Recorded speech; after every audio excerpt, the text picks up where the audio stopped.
नमस्कार जी, उत्तर प्रदेश उत्तराखंड देख रहे हैं आप। मैं हूं कुंदन जमैर। नारी शक्ति वंदन बेल गिरने के बाद राजनीतिक आरोप प्रत्यारोप का दौर जारी है। बीजेपी ने कांग्रेस समेत पूरे विपक्ष पर महिलाओं के अधिकार छीनने का आरोप लगाया है। वहीं कांग्रेस कह रही है कि बिल को गिराकर उसने संविधान की रक्षा की है। कुल मिलाकर महिलाओं को लोकसभा और विधानसभा में आरक्षण की उम्मीदें ठंडे बस्ते में फिलहाल तो चली गई हैं, लेकिन कोई जिम्मेदारी लेने को तैयार नहीं है कि आखिर महिलाओं को अधिकार क्यों नहीं मिला। ऐसे में सवाल है, क्या महिलाओं को आरक्षण देने में राजनीतिक इच्छा शक्ति की कमी दिखी? परिसीमन के मुद्दे पर विपक्ष की चिंता क्या जायज है या सिर्फ बहाना है? क्या आज राष्ट्र के नाम संबोधन में प्रधानमंत्री मोदी महिलाओं को लेकर कोई बड़ा ऐलान करेंगे? इसी मुद्दे पर आज हम चर्चा करेंगे, लेकिन सबसे पहले आपको एक रिपोर्ट दिखाते हैं।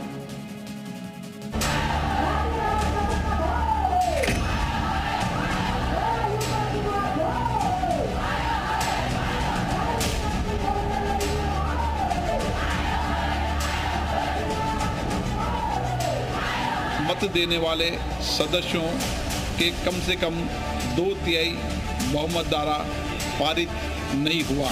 ये संविधान की जीत थी, देश की जीत थी और विपक्ष की एकता की जीत थी। ये देश के ऊपर में बहुत बड़ा आघात कांग्रेस पार्टी और कुछ दलों ने पहुंचाया।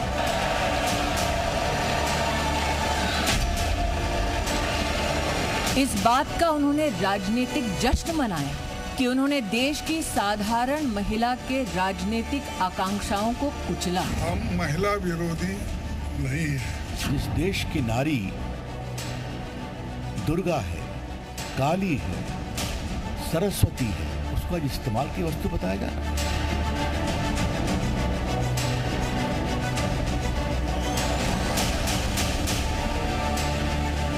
अपोजिशन का महिला विरोधी चेहरा सामने आया है। भारतीय स्वयंसेवक संघ पूर्ण रूप से महिला विरोधी रही। आप बहन बेटियों का, महिलाओं के भविष्य को हराया है लोगों ने।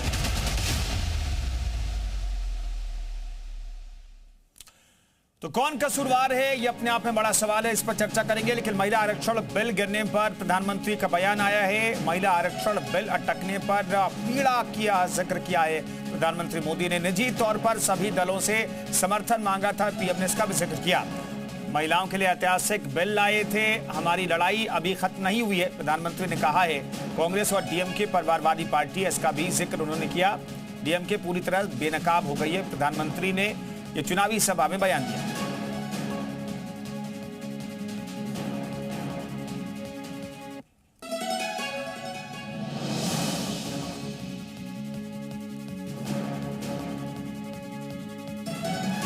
मुख्यमंत्री योगी आदित्यनाथ ने भी विपक्ष पर हमला बोला है। महिला आरक्षण बिल गिरने को लेकर के निशाना साधा है। आधी आबादी का अपमान किया गया है, ये उन्होंने कहा। महिलाओं के हक पर डकैती डलवाने का काम किया है। देश के बहाने ये गुनाह किया है विपक्ष ने, ये उन्होंने आरोप लगाया। देश की बहनें इसे स्वीकार कभी नहीं करेंगी, ये उन्होंने कहा है। का अपमान किया है, उनके हक पर डकैती डलवाने का काम किया है और देश की बहनें इसको स्वीकार नहीं कर सकती हैं, किसी भी स्थिति में स्वीकार नहीं कर सकती हैं। तो बड़ा सवाल यही है कि आखिर अधिकार नहीं मिला तो जिम्मेदार कौन है? सरकार जो नए संशोधनों के साथ इसमें संविधान संशोधन 131वां संविधान संशोधन का विधेयक लेकर के आई और साथ में और 2 विधेयक थे। क्या सरकार से कोई गलती हुई है या विपक्ष चाहता ही नहीं था कि अभी इसे इस तौर पर पास होने दिया जाए? और क्या महिलाओं के अधिकार मिलने में सबसे बड़ा रोड़ा जो है विपक्ष ने अटकाया है? इस पर आज हम चर्चा करेंगे। तमाम मेहमान भी हमारे साथ मौजूद रहेंगे। लेकिन ओवरऑल मैसेज क्या जा रहा है? ओवरऑल मैसेज तो यही जा रहा है कि विपक्ष ने इस 131वें संविधान संशोधन को अटका दिया है। तो क्या इसका चुनावी लाभ जो है, पॉलिटिकल माइलेज जो है वो बीजेपी को मिलेगा? और बीजेपी पॉलिटिकल माइलेज लेने की कोशिश भी कर रही है। इस पर बातचीत करने के लिए पल्लवी सिंह प्रवक्ता बीजेपी के हमारे साथ मौजूद हैं, सुश्री विश्वास हमारे साथ कांग्रेस प्रवक्ता मौजूद हैं, अनीता चौधरी हमारे साथ वरिष्ठ पत्रकार मौजूद हैं, जाकिया खान मुस्लिम स्कॉलर भी हमारे साथ मौजूद रहेंगी, अंजू प्रजापति सदस्य महिला आयोग की भी हमारे साथ मौजूद रहने वाली हैं। तमाम मेहमानों का बहुत बहुत स्वागत है। पल्लवी सिंह, पहला सवाल यही कि प्रधानमंत्री कह रहे हैं कि निजी तौर पर मैंने तमाम दलों को कहा था कि इसका समर्थन कीजिए, और मुख्यमंत्री योगी आदित्यनाथ कह रहे हैं कि बहनें माफ नहीं करेंगी। आखिर क्या पूरी जिम्मेदारी विपक्ष की है? जी बिल्कुल सही बात है। देखिए, बिल को लाने का काम इस पे भारतीय जनता पार्टी ने 2014 से इसका खांचा रखा था। ऐसा नहीं है कि हमने आते ही देखिए महिलाओं के विषय में सोचना शुरू कर दिया, चाहे वो इज्जत घर बनाने की बात हो, उज्ज्वला गैस योजना की बात हो, बेटी बचाओ बेटी पढ़ाओ जैसी योजनाएं जो है महिलाओं के लिए लाई गई। देखिए बहुत बेसिक सी चीज थी कि शौचालय की कमी थी, और किसी ने इस विषय में सोचा ही नहीं कि बेसिक नेसेसिटी है किसी भी महिला की कि खुले में शौच में जाना, या फिर सिलेंडर की कितनी था, इसलिए ये बिल आया नहीं। उसके बाद सबकी सहमति से, क्योंकि कोई भी एक्सटेंडेड सेशन आप लाते हैं तो ऐसा नहीं है कि सत्ता पक्ष खुद ब खुद लेकर के आएगी, इसमें सबकी सहभागिता होती है। तो सबकी सहमति से ये 3 दिनों का सत्र रखा गया था। मैं बस यही रिक्वेस्ट करूंगी, चाहे वो सत्ता बीजेपी के प्रवक्ता हो या कांग्रेस के प्रवक्ता हो, वो बिल को पढ़े, 2023 के बिल को भी पढ़े, और अभी जो 2026 में उसमें अमेंडमेंट के साथ लाया गया था उसको भी पढ़े। क्योंकि जो भी बातें रख रहे हैं वो लोग अपने मन से कुछ भी बोले जा रहे हैं जिसका उसके फैक्चुअल स्टेटस से कोई मतलब नहीं है। आपको बता दें कि क्योंकि डिलिमिटेशन को, और ऐसा नहीं है कि कांग्रेस इस बात को समझती नहीं है, कांग्रेस समझती थी, उनको पता था कि ये बिल आ गया, नहीं आएगा तब तो पॉलिटिकल माइलेज मिलेगा ही, लेकिन आ गया तो हीरो ऑफ द नेशन जो है वो खासकर महिलाओं के बीच में वो नरेंद्र मोदी ही मिलेंगे, और उसका बेनिफिट सीधे बीजेपी को मिलेगा, इसलिए गिराया गया है। क्योंकि आप देखिए कि 2023 के उस क्लॉज में साफ लिखा हुआ है कि ये बिल, तभी तो आप उस समय के स्टेटमेंट से याद कीजिए कांग्रेस के, कांग्रेस क्यों बोलती थी कि ये 2034 तक लागू, डिलिमिटेशन होते होते तो पता नहीं कितने 2034 तक लागू होगा, 2030 तक लागू होगा, अभी क्यों नहीं लागू हो रहा है, 2029 में क्यों नहीं लागू कर रहे हैं। तो ये उस समय हुआ, लेकिन मैं पिछले कुछ दिनों से, जब से एक्सटेंडेड सेशन हुआ, मैं अलग अलग जगहों पे मेरी इस तरह की वार्तालाप हुई, तो एक बात जो समझ में आई कि पहले जो दिक्कत थी वो 830 पे कैसे वो तैयारी करेंगे, कैसे महिलाओं को हक मिलेगा 800, जब 850 का सीट हो जाएगा। फिर उसके बाद दक्षिण और उत्तर का जो विवाद है वो खड़ा किया गया। जब उससे भी बात नहीं बनी तो एक नैरेटिव लेकर के कांग्रेस आई कि ये 2011 के सेंसेक्स के आधार पे वो जो 543 सीटें हैं उस पे करेंगे। तो फिर उसके बाद एक फिगर सरकार ने दिया कि भाई दक्षिण को लॉस नहीं होने जा रहा है रेशियो के हिसाब से। वही तो मैं बता रही हूँ कि कांग्रेस खुद कंफ्यूज्ड है। तो ऐसे कंफ्यूज स्टेटस में जहां पे उनका कॉन्सेप्ट क्लियर नहीं है, क्योंकि वो फैक्ट्स को अच्छे तरह से कांग्रेस अपने प्रवक्ताओं को या अपने कार्यकर्ताओं को बता नहीं रही है या बताना नहीं चाहती। राहुल गांधी कह रहे हैं कि भाई साउथ को नुकसान हो जाएगा। जब सरकार ने पूरा फिगर दे दिया और रेशियो भी बता दिया, तो उसमें भी राहुल गांधी अब भी कह रहे हैं कि भैया साउथ को नुकसान हो जाएगा। आप समझिए कि गृह मंत्री जो है इस देश के, वो बोले कि आप 1 घंटे का समय दीजिए, हम रिटर्न भी इसको करते हैं कि 50% का हर स्टेट को माइलेज मिलेगा, जो होगा वो जनसंख्या के आधार पे नहीं होगा, बल्कि हर स्टेट में हम यूनियन जनसंख्या के आधार पर साउथ विरोध कर ही रहा था। फिर क्यों ये नेगेटिव वोटिंग हुई, मेरे समझ में नहीं आया। ये नेगेटिव वोटिंग जो है, महिलाओं ने अपने हक को खुद ही खोया है। मैं सदन की महिलाओं को भी क्या पहले से सत्ता पक्ष को पता था कि आप इसे पास नहीं करवा पाएंगे, और क्या पहले से, क्योंकि चर्चा हो रही है, हम लोग कह रहे हैं कि भैया सब सरकार को पहले पता था। राहुल गांधी भी कह रहे थे अपने भाषण में लोकसभा के अंदर कि आपको पता है कि इसका नतीजा क्या होगा। क्या नतीजा पहले से आप लोगों को पता था?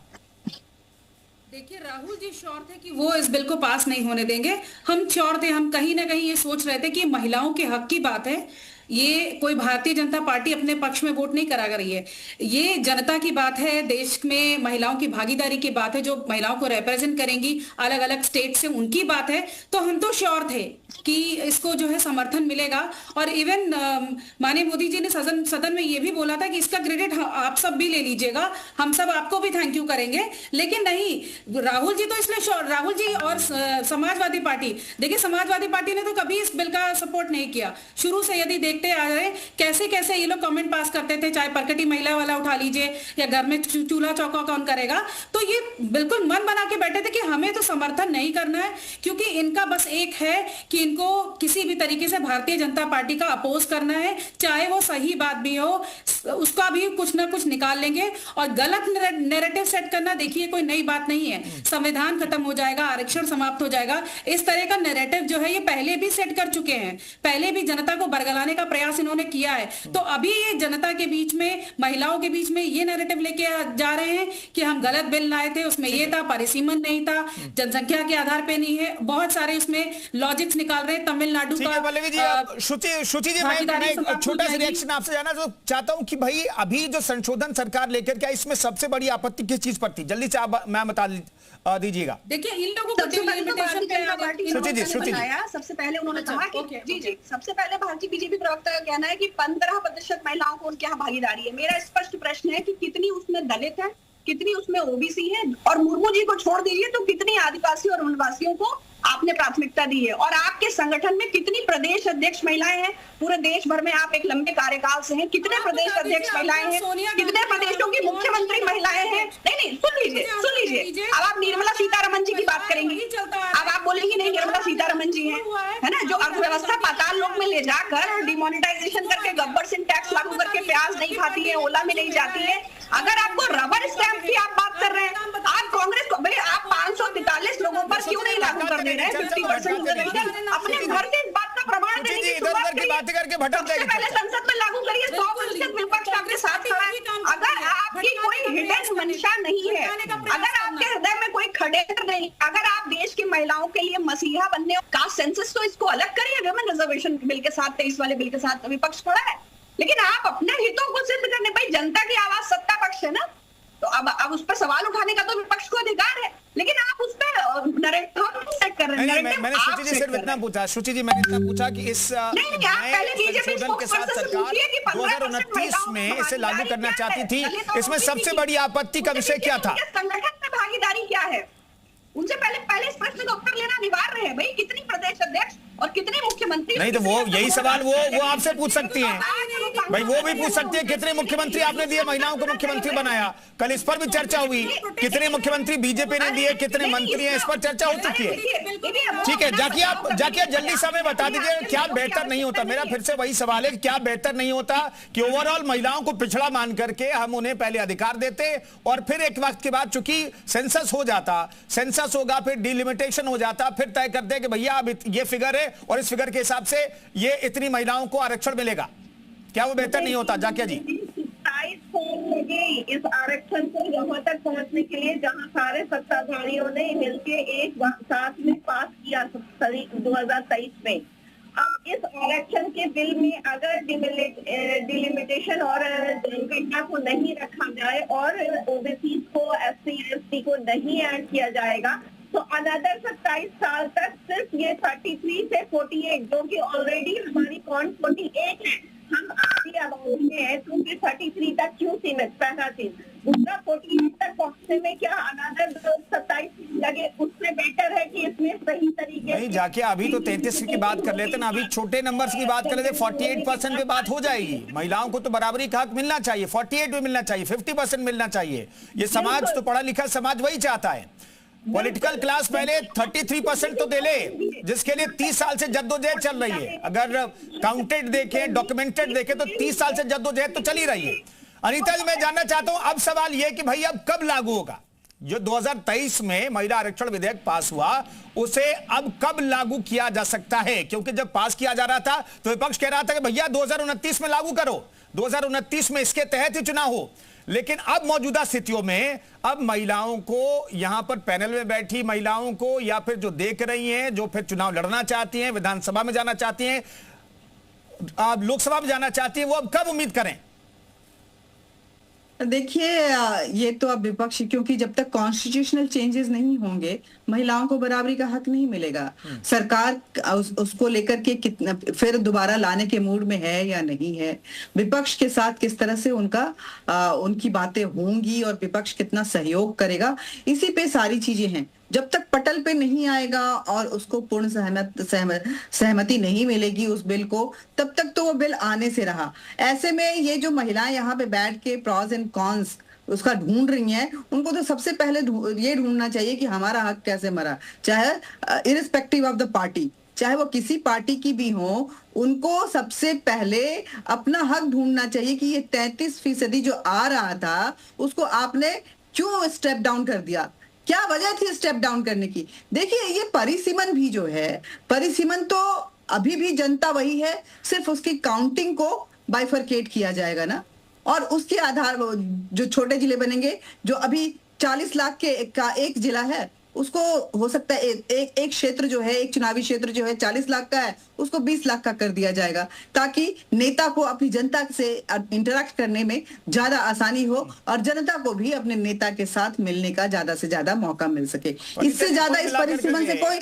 अनीता जी, कुल मिलाकर के यह है कि अब ये आरक्षण का लाभ महिलाओं को कब मिलेगा ये पता नहीं है, अब पता नहीं है। ये महिलाएं खुद इसके लिए भागीदार हैं। ये विपक्ष की महिलाएं जो है ना, वो खुद इसके लिए यहाँ बैठ के जो लंबी लंबी बातें करी, मैं सच बता रही हूँ, मैं चाहे वो सत्ता पक्ष हो या विपक्ष हो, वो महिलाएं जो एक अच्छा खासा बिल 30 साल से लंबित है, ये बिल 1996 में पहली बार देवगढ़ा जी लेकर के आए। माफी चाहूंगा, रोक रहा हूं, बहुत बहुत धन्यवाद, लेकिन आपकी लाइन से ही मैं इस कार्यक्रम को रैप अप कर रहा हूं। दरअसल ये कार्यक्रम हमने चर्चा के लिए तैयार किया था कि भाई आखिर महिलाओं का अधिकार किसने मारा, और अनीता जी कह रहे हैं कि महिलाओं को यह तलाशना होगा कि आखिर उन्हें हक नहीं मिल रहा है तो इसके पीछे की वजह क्या है। बहुत बहुत धन्यवाद तमाम मेहमानों का। इस खास पेशकश में फिलहाल इतना ही। आगे बढ़ने से पहले सुर्खियों पर एक नजर।